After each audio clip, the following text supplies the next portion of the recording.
نبوت مل جانے کے بعد 9 برس تک نبی اکرم صلی اللہ علیہ وسلم مکہ مکرمہ میں تبلیغ فرماتے رہے اور قوم کی ہدایت اور اصلاح کی کوشش فرماتے رہے، لیکن تھوڑی سی جماعت کے سوا جو مسلمان ہو گئی تھی اور تھوڑے سے ایسے لوگوں کے علاوہ جو باوجود مسلمان نہ ہونے کے آپ کی مدد کرتے تھے، اکثر کفار آپ کو اور آپ کے صحابہ کو ہر طرح کی تکلیفیں پہنچاتے تھے، مذاق اڑاتے تھے اور جو ہو سکتا تھا اس سے درگزر نہ کرتے تھے۔ حضور صلی اللہ علیہ وسلم کے چچا ابو طالب بھی انہی نیک دل لوگوں میں سے تھے جو حضور صلی اللہ علیہ وسلم کی ہر قسم کی مدد فرماتے تھے۔ 10ویں سال میں جب حضرت ابو طالب کا بھی انتقال ہو گیا تو کافروں کو اور بھی ہر طرح کھلے مہار اسلام سے روکنے اور مسلمانوں کو تکلیف پہنچانے کا موقع ملا۔ حضور اقدس صلی اللہ علیہ وسلم اس خیال سے طائف تشریف لے گئے کہ وہاں قبیلہ ثقیف کی بڑی جماعت ہے، اگر وہ قبیلہ مسلمان ہو جائے تو مسلمانوں کو ان تکلیفوں سے نجات ملے اور دین کے پھیلنے کی بنیاد پڑ جائے۔ وہاں پہنچ کر قبیلے کے 3 سرداروں سے جو بڑے درجے کے سمجھے جاتے تھے گفتگو فرمائی اور اللہ کے دین کی طرف بلایا، اللہ کے رسول کی یعنی اپنی مدد کی طرف متوجہ کیا، مگر ان لوگوں نے بجائے اس کے کہ دین کی بات کو قبول کرنے یا کم سے کم عرب کی مشہور مہمان نوازی کے لحاظ سے ایک مہمان کی خاطر مدارت کرتے صاف جواب دے دیا اور نہایت بے رخی اور بد اخلاقی سے پیش آئے، ان لوگوں نے یہ بھی گوارا نہ کیا کہ آپ یہاں قیام فرما لیں۔ جن لوگوں کو سردار سمجھ کر بات کی تھی کہ وہ شریف ہوں گے اور مہذب گفتگو کریں گے، ان میں سے ایک شخص بولا کہ وہ آپ ہی کو اللہ نے نبی بنا کر بھیجا ہے۔ دوسرا بولا کہ اللہ کو تمہارے سوا اور کوئی ملتا ہی نہیں تھا جس کو رسول بنا کر بھیج دے۔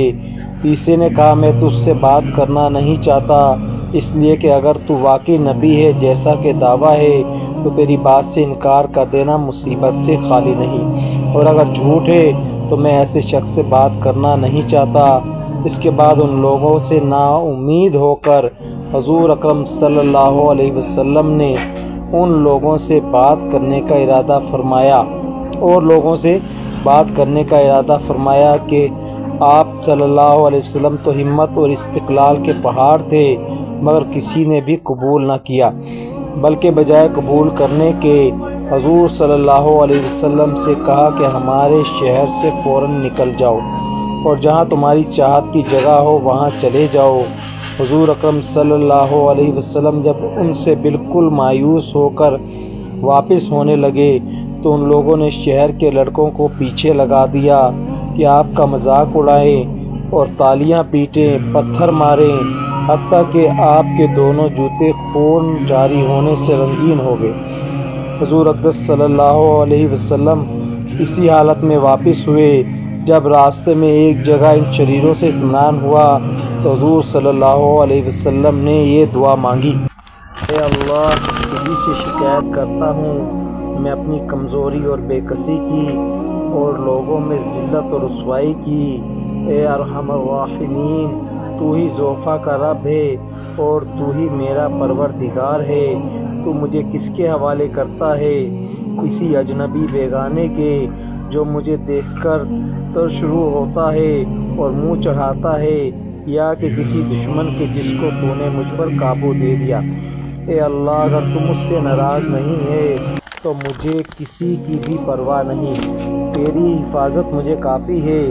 میں تیرے چہرے کے اس نور کے طفیل جس سے تمام اندھیریاں روشن ہو گئیں اور جس سے دنیا اور آخرت کے کام درست ہو جاتے ہیں، اس بات سے پناہ مانگتا ہوں کہ مجھ پر تیرا غصہ ہو یا تو مجھ سے ناراض ہو۔ تیری ناراضگی کا اس وقت تک دور کرنا ضروری ہے جب تک تو راضی نہ ہو، اور نہ تیرے سوا کوئی طاقت ہے نہ قوت۔ مالک الملک کی شان قہاری کو اس پر جوش آنا ہی تھا کہ حضرت جبرائیل علیہ السلام نے آ کر سلام عرض کیا اور عرض کیا اللہ تعالیٰ نے آپ کی قوم کی وہ گفتگو جو آپ سے ہوئی سنی اور ان کے جوابات سنے اور ایک فرشتے کو جس کے متعلق پہاڑوں کی خدمت ہے آپ کے پاس بھیجا ہے، آپ جو چاہیں اس کو حکم دیں۔ اس کے بعد اس فرشتے نے سلام کیا اور عرض کیا کہ جو ارشاد ہو میں اس کی تعمیل کروں، ارشاد ہو تو دونوں جانب کے پہاڑوں کو ملا دوں جس سے یہ سب درمیان میں کچل جائیں، یا جو سزا آپ تجویز فرمائیں۔ حضور صلی اللہ علیہ وسلم کی رحیم و کریم ذات نے جواب دیا، میں اللہ سے اس کی امید رکھتا ہوں کہ اگر یہ مسلمان نہیں ہوئے تو ان کی اولاد میں سے ایسے لوگ پیدا ہوں جو اللہ کی پرستش کریں اور عبادت کریں۔ یہ ہے اخلاق اس کریم ذات کے جس کے ہم نام لیوا ہیں کہ ہم ذرا سی تکلیف سے کسی کی معمولی سی گالی دینے سے ایسے بھڑک جاتے ہیں کہ پھر عمر بھر اس کا بدلہ نہیں اترتا، ظلم پر ظلم اس پر کرتے رہتے ہیں اور دعویٰ کرتے ہیں اپنے محمدی ہونے کا، نبی کے پیروکار بننے کا۔ نبی کریم صلی اللہ علیہ وسلم اتنی سخت تکلیف اور مشقت اٹھانے کے باوجود نہ بددعا فرماتے ہیں نہ کوئی بدلہ لیتے ہیں۔ اللہ پاک ہمیں ایسے ہی اخلاق نصیب فرمائے اور عمل کرنے اور دوسروں کو دعوت دینے کی توفیق نصیب فرمائے۔